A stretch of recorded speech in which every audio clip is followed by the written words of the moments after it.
Wherever there are shadows, there are people ready to kick at the darkness until it bleeds daylight. This is Bleeding Daylight with your host, Rodney Olson. Thanks for listening. I'd love to connect with you on social media. You'll find links at bleedingdaylight.net. Please leave a rating and review wherever you listen to podcasts. Where do you turn when your life has been routinely punctuated by abuse and even your friends have ripped you off? Who do you trust? My guest today has replaced hurt with healing.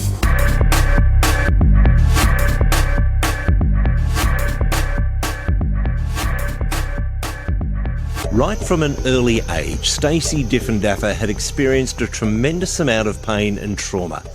The events that caused that pain and trauma shaped her thinking and caused her to form harmful beliefs about herself and about others. Severe financial loss and serious health issues caused further heartache.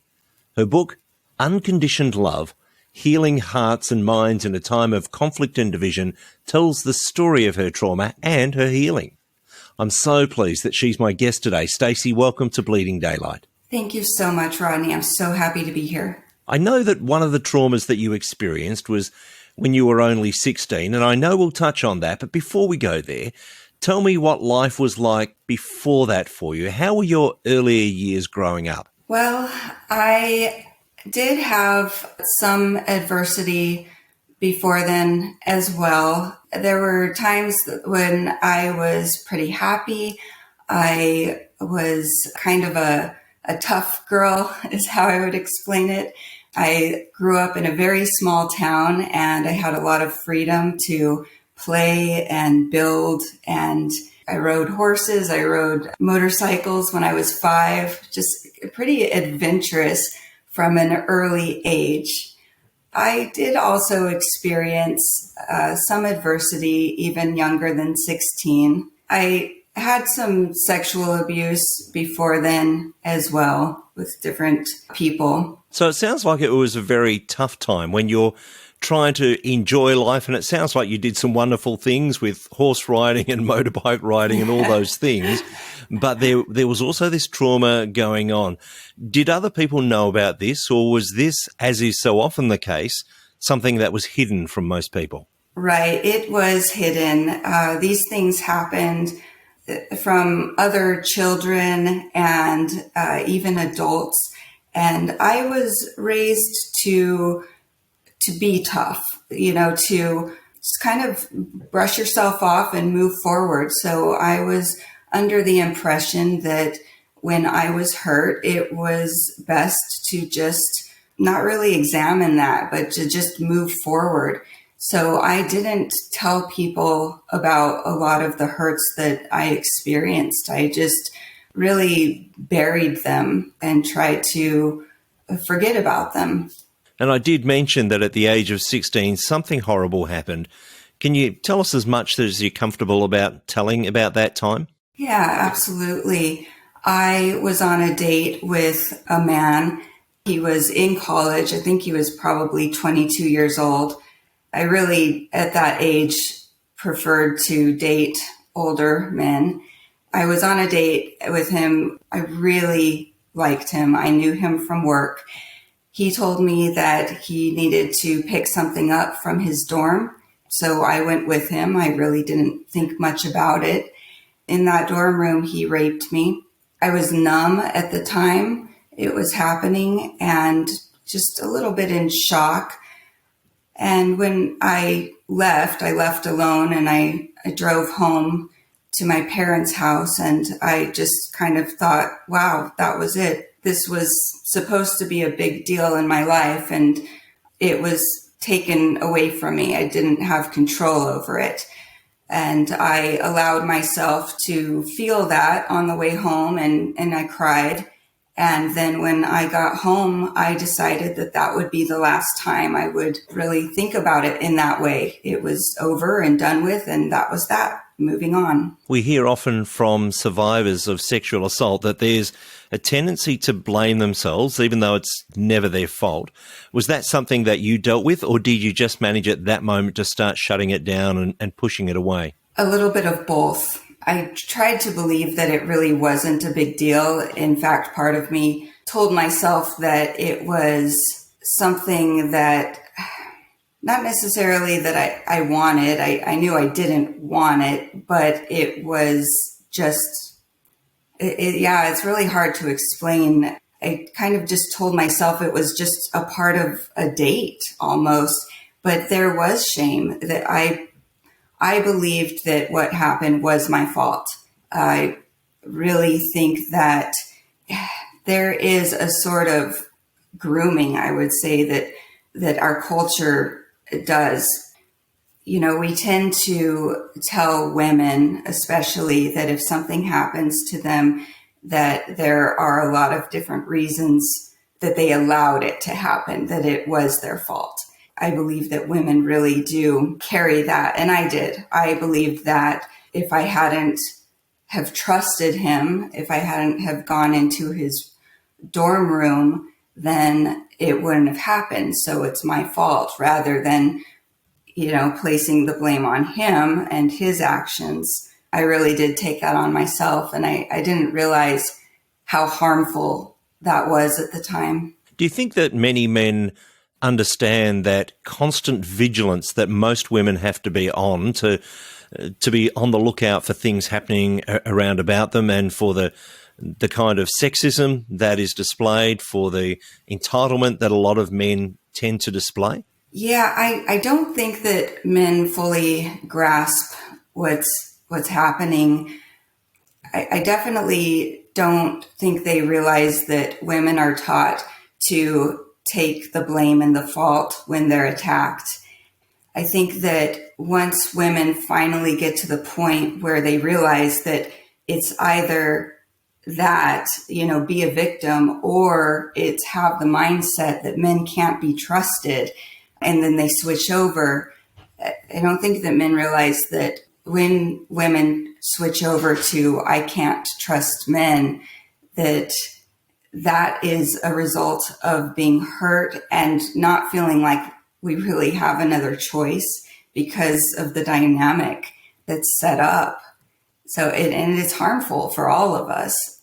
And that sense of entitlement continued to play on. I know you even lost a job because of it. Tell me a little about that. I was 21 years old when I got a job at a search engine optimization company. The CFO of the company got to know me at work, and we became friends. We started hanging out outside of work. This went on for months. I thought he was a really nice guy. One day I told him that I didn't think I was going to be able to pay my bills that month, and I was really worried. I wasn't asking for help, but I was confiding in a friend. He told me that he would pay my bills that month if I gave him a sexual favor. And I told him, no, don't worry about it. I'll figure something out. He stopped talking to me, and I was let go from my job. And this is the sort of thing that just seems to continue to happen, even though we seem to be in this new generation where we start to actually call out this sort of behaviour. And I know that this was some time back, but these are the things that seem to still go on today unchecked, don't they? Yeah, I do believe that they are. I think things are getting better, but I think that, like everything, this is politicized for one thing. And so it's kind of become an us versus them. Unfortunately, I think that politics tends to sway how we believe about a lot of different things. And on top of that, it's hard for us to understand experiences that we don't experience. So I think that even women who have never experienced sexual trauma or prejudice have a hard time understanding that this happens. We tend to think if it didn't happen to me, it doesn't happen.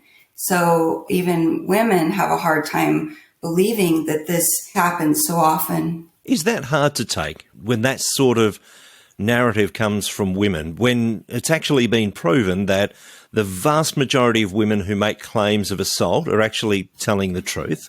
And we always hear people say, oh, yes, but they could be making it up. And there have been some cases of that. But the vast majority have been proven to be telling the truth. How hard is it when women don't believe each other? It is hard. I think for me, it's just equally as hard for when women don't believe us as men. I think about the women that do come forward and how they are once again victimized. You know, people say that they're liars, and that's just another form of assaulting somebody in a way. You know, it's assaulting their character, and it's one of the hardest things to do, especially knowing that you're going to be looked at this way. And I think what I would just love for people to understand is that we as women know that when we come forward and say these things, that we're putting our character and our livelihood even at stake by saying this. So it's not something that we do just to spite people or just to manipulate or get our way, because really we understand that we're going to get more backlash than anything else. I know that there were other incidences of assault or almost assault, but there are other things going on in your life as well. And I believe that a supposed friend actually took a large sum of money from you. What happened in that instance? Yes, I entered into a business deal with a friend. It was a real estate investment. I trusted him, and I didn't do what I needed to do to protect myself. I was the one with the money, and he had the connections. I went ahead and wrote him a check for $25,000, and he just cashed it and kept the money, and I was unable to recover that money. It's pretty hard when those that call themselves friends do that sort of thing, but there seems to be this common theme of it's men that are taking advantage of you so many times. And surely that starts to change your mindset about all men. Once it happens enough, we start to see a pattern. It's normal to notice patterns. That's how we protect ourselves. If we burn ourselves on the stove, and if we burn our tongue on hot chocolate, we start to see a pattern. Things are hot and they burn us. So we should be cautious around those things. But when it comes to people, and we start to categorize people into bad or a threat, that becomes a problem, because now it really starts to mess with our heart and our mindsets. That's what happened to me. I think it was unconscious. I didn't say to myself, men are bad or men are a threat. But what I did was I started to become really angry and bitter and fearful. And that came across in how I treated people, and especially men. When I was in a conversation with a man, I would just be really cynical, or I would make jokes at their expense and just kind of put them down. And that should have been a clue to the fact that I was actually categorizing men. But unfortunately, that hurt me more than anybody. It just started to eat away at my heart and my relationships with other people. And that sort of categorizing other people, it's not just women against men, men against women, but we see that more and more, this strange tribalism, don't we, of an us and them, and we paint whole swathes of people one way, and we lose the ability to really discern what's happening for those people. Yeah, that's absolutely right. And I think we're seeing it more and more. It's happening on so many different levels that we feel like we need to choose sides, whether it's politically or with social issues, race, gender. There are so many different ways. And I've actually noticed in society that when people haven't chosen a particular side, that they're almost viewed badly, that people start to judge them for not standing up for something instead of just having a curiosity about things and continuing to want to learn. I believe that that's where humility lies, is when we realize that we actually don't have all of the answers and we haven't experienced all that there is to experience. So we do need other people, and that's how we continue to learn and grow. And we need to be learning to become maybe not comfortable, but okay with the messiness of not agreeing with everyone, don't we? That's right. And I believe actually that we can, it's those disagreements where we can learn and actually draw closer together when we do it the right way. I am seeing a lot of separating right now, and that doesn't help us.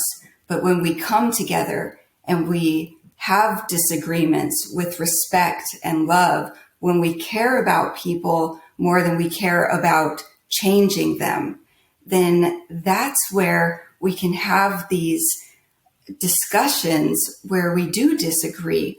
But in these discussions, we'll be able to share our experiences rather than telling people what to believe. I think, and I know from experience, because I have a great group of friends who I practice this with often, but we're able to have those discussions where we come from different opinions and just offer our opinion, and through a story of experience. In that way, we're able to learn from each other and to appreciate that even though I may still disagree with my friend, I can understand now why they may believe that. Coming back to your story, and you're still at quite a young age, at 24, you're building up an insurance agency from the ground. It's going well, and then what happens? Then I became so sick that I was unable to work. I was diagnosed with a chronic illness called fibromyalgia. Because I wasn't able to work, I lost everything.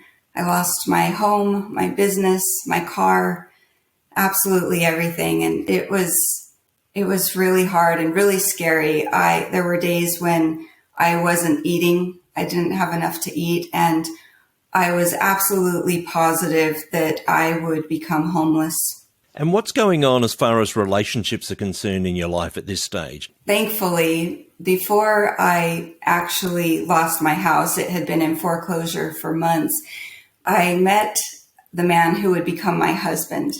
So it was this really strange time because on one hand, I was going through the worst thing I had ever gone through. And on the other hand, I was madly in love with this man. And so I was just in euphoria. So it was a really strange dynamic, but we actually got married. It was about the time that we got married that I became even more sick. I was bedridden. I couldn't take care of myself very well. I spent most of my time in bed or on my recliner. My husband had to work out of town every other week. So he would come home to a house that was a mess. And so was I. I had severe depression. I cried constantly. I felt absolutely hopeless.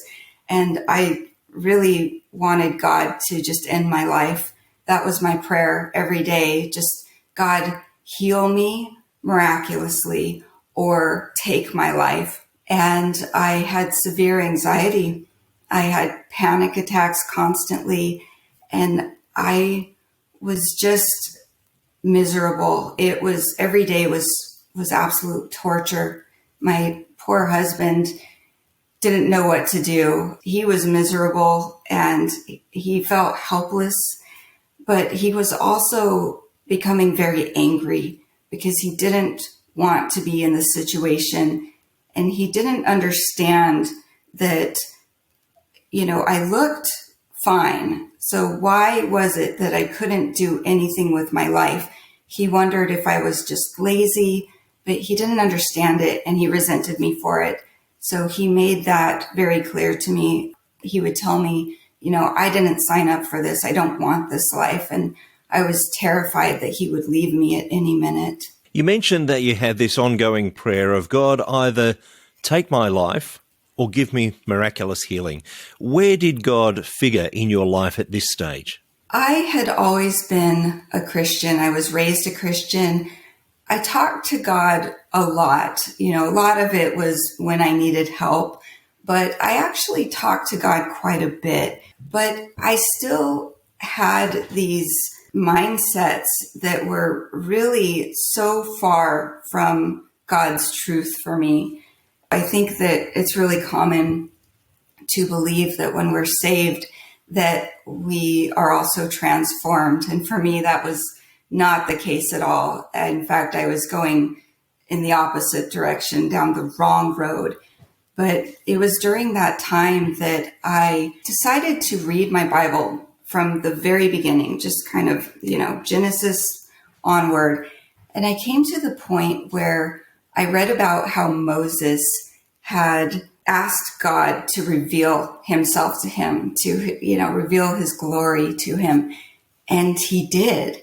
And I thought, wow, is it possible that God could love me that much? And so that became my new prayer. God, reveal yourself to me. And he did.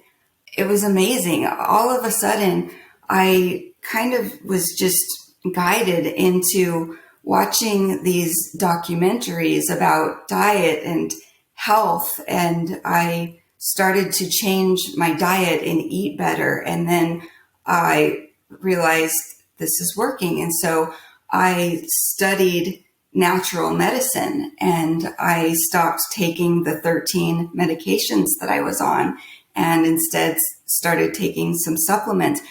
And I started to gradually heal. I still had a lot of health issues, but now I wasn't bedridden anymore. I was able to exercise for about 15 minutes a day. And I know that that was God revealing himself to me. And how's your relationship going at this stage? As you're starting to get better, is your relationship still suffering? What's going on there? Yes, it was starting to get a little bit better because I wasn't so sick. We started to become a lot closer. But now we had this strange dynamic. At one minute we were holding hands and just really starting to feel that deep love for each other again. And the next minute we were having these terrible, terrible fights. So it was just extremes, hot and cold. What was the thing that started to turn things around to get you to the point where you are these days? Thankfully, my husband and I found this program called Celebrate Recovery. We were in church when it was being advertised as one of their programs. It's a 12-step program that's Christ-centered. Most 12-step programs say that it's, a higher power. In this case, our higher power was Jesus Christ.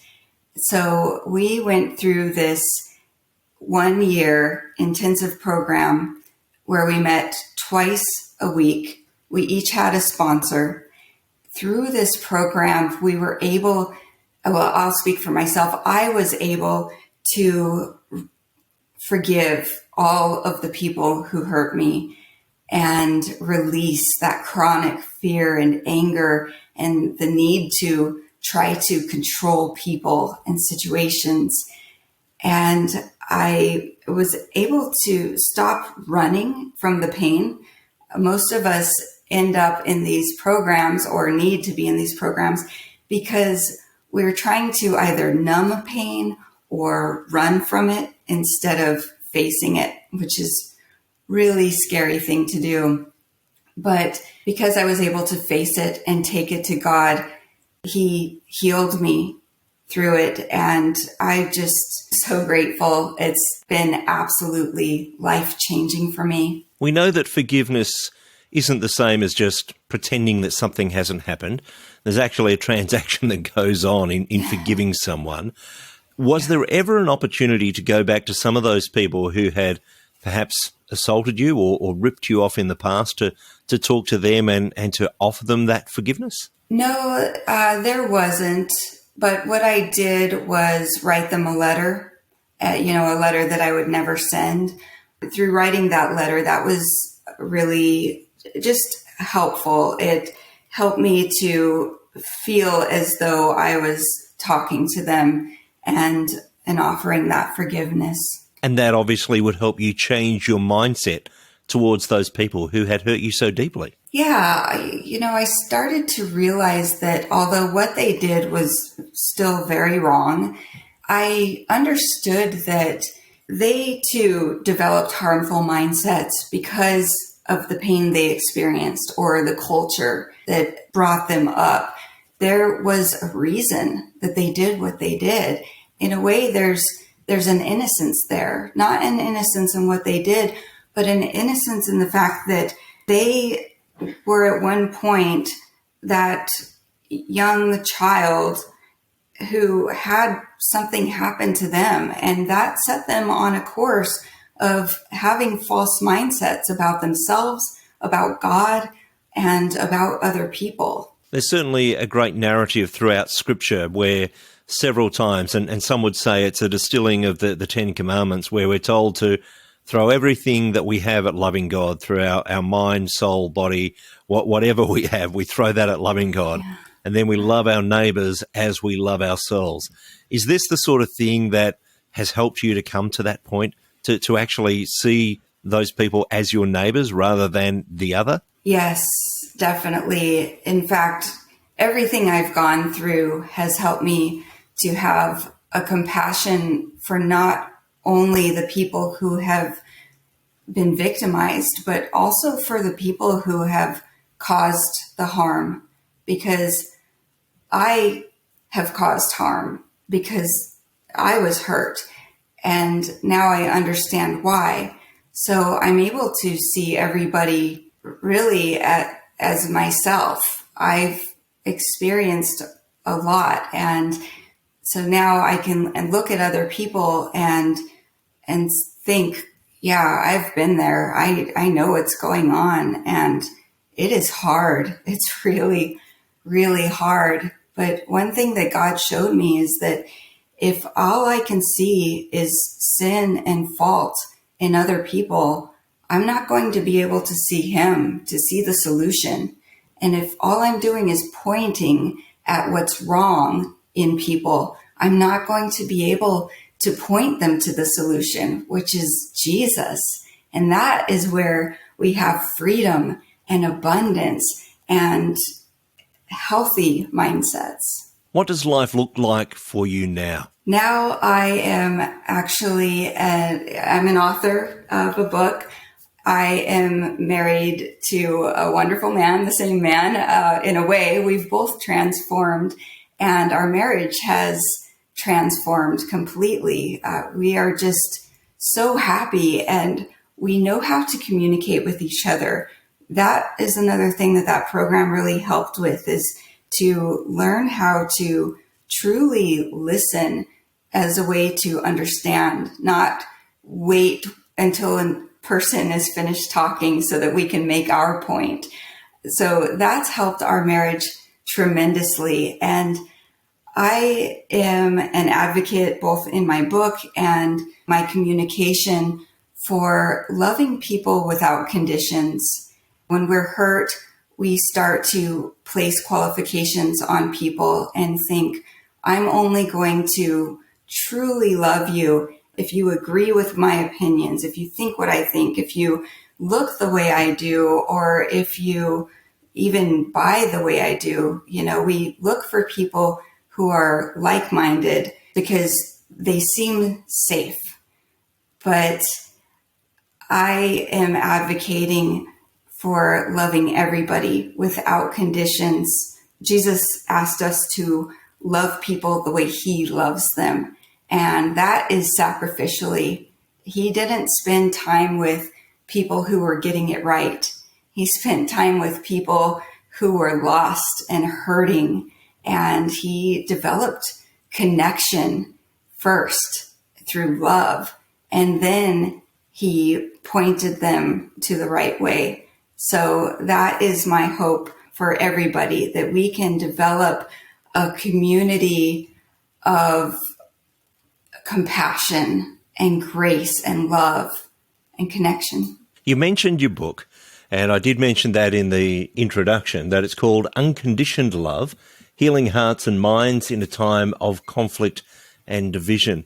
I'm wondering, after you've waded through all the stuff that you've been through, when you've gone through all the pain and you've found that healing in Jesus Christ, you've found it through the Celebrate Recovery program that points you to Jesus, one would think that maybe you just sort of think, okay, that's in my past, I'll move on. But you've decided to actually write a book about it. What was it that caused you to say, I need to write this down for others? Well, it was really just this constant, it's twofold. One was a constant pain. I was continuing to feel pain when I would watch the news and see people, see the conflict and division and separation in so many different ways. And I see that it's becoming popular to drive the conflict in media and in politics. And it hurt my heart so much, because I've been there and experienced what that division, isolation, and separation does to relationships. And I know that it's destructive. It destroys.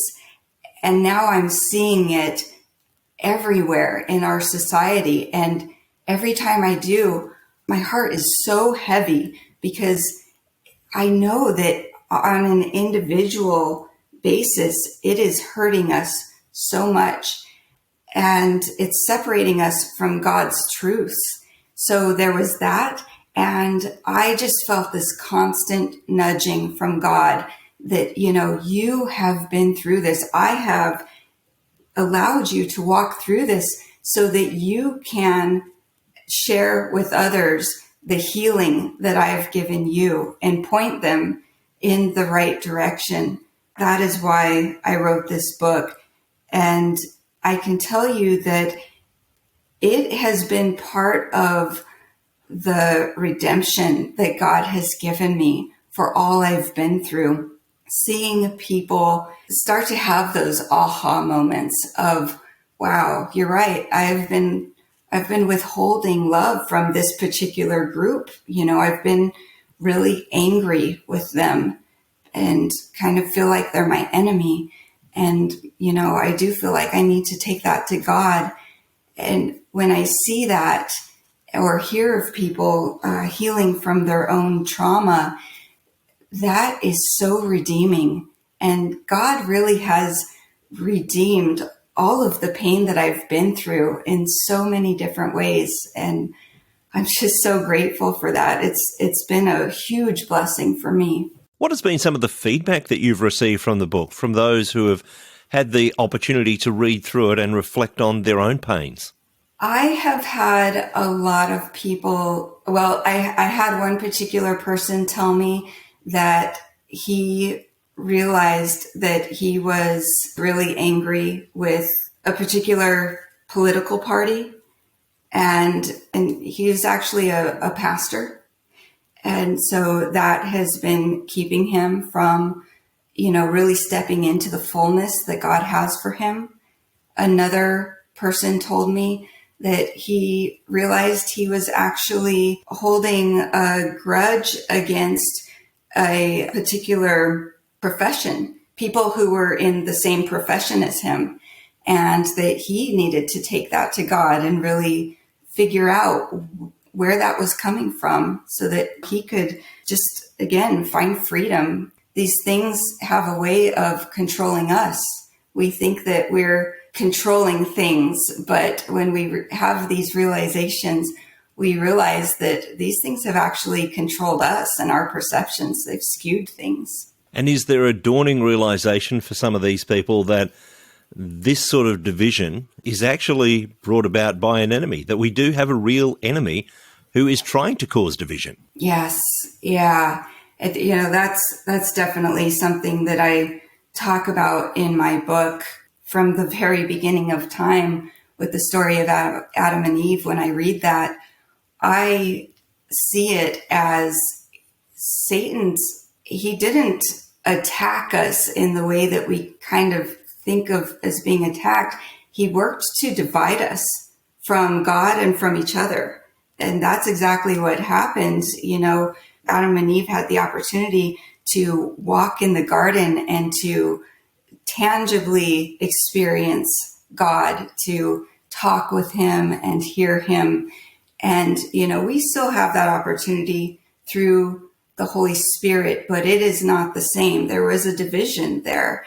And there was a division a little bit between Adam and Eve. Adam blamed Eve. And so I address that in my book, that the tactics of Satan are to get us to blame each other, to separate from each other, to use shame as a method to try to change people. And we know that there is no shame in the gospel, no shame. But all of these ways that we're trying to use to change each other is really just working on Satan's behalf to separate us. And that's a big call that most of us need to wake up to, that we're actually doing the work of the enemy when we actually fall for the divisions that are being set up in front of us. I'm wondering if people want to get a hold of the book, if people want to hear more from you, where's the easiest place for people to find you? Absolutely. My book is available on Amazon. And you can also read more about my book and see some of my blogs on my website, which is ownyourvictory.com. I'm also on LinkedIn under my name, Staci Diffendaffer, and Instagram as well. Staci, it has been a delight to chat to you. And I will put connections in the show notes at bleedingdaylight.net so that if you go there, you'll be able to get to the website and buy the book. But Staci, it's been so wonderful to chat to you. Thank you so much for your time on Bleeding Daylight. Thank you so much. It's been an absolute pleasure. Thank you for listening to Bleeding Daylight. Please help us to shine more light into the darkness by sharing this episode with others. For further details and more episodes, please visit bleedingdaylight.net.